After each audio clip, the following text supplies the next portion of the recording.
Week 9 of the fantasy football season. Here's a few defense DST units I have as sleepers this week. The first one, the Washington Commanders. I know their defense, they're giving up a lot of points this season. They're not making a lot of stops. Still out there, though, in 88% of fantasy leagues. And I think this week's an okay matchup versus Seattle Seahawks, where we saw Sam Darnold turn that football over in the Week 7 game versus the Texans. Even though they won it, they had 4 turnovers, was the Seattle Seahawks. So the last couple of weeks for Washington, it was tough matchups versus good offenses. Week 6 versus Chicago, 25 points allowed, 3 sacks, a block kick. Week 7 at the Cowboys, got the doors blown off, 38 points allowed, a sack, and a safety. In Week 8 at Kansas City, 28 points allowed, 3 sacks, and they did pick off Patrick Mahomes twice in that ball game, including one right in front of the end zone. So this week, like I said, Seattle, I know they're good offense. Sam Darnold, Jackson Smith-Njigba, Cooper Kupp, Charbonnet, Kenneth Walker out of the backfield, Bonner at tight end. But I think Washington finally back home this week after a 2-game road trip at Dallas and Kansas City, 2 of the better offenses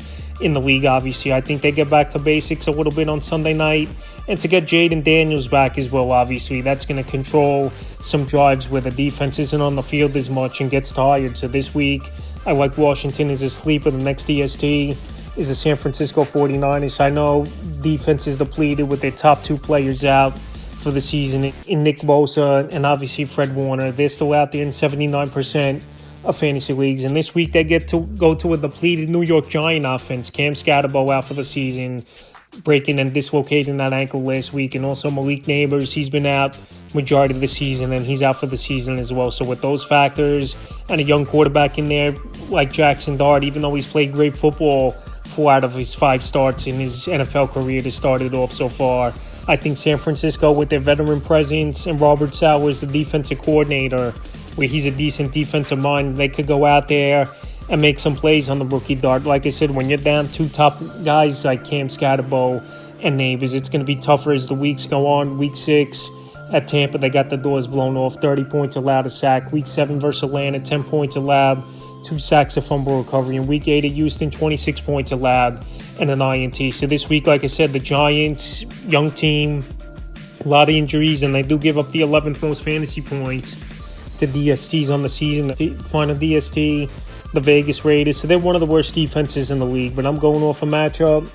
And also as well, this Vegas Raider team's coming off a bye and it's a home game. So with those factors, I think this defense could go out there and be a decent sleeper option for fantasy owners versus the Jaguars that give up 17th most fantasy points to DSTs on the season. Trevor Lawrence, he's turned the football over a decent amount over the last couple weeks. Travis Etienne, his touches and numbers have gone down over the last couple weeks as well. And like I said, this Raider offense, to get Brock Bowers back in the lineup, helps the offense to keep the defense off the field a little bit more as well. So the last few weeks for the Raiders, Week 6 versus Tennessee, 10 points allowed, 6 sacks, an interception, 2 fumble recoveries. Week 7 in Kansas City, they got blown out 31-0, 31 points allowed, a sack.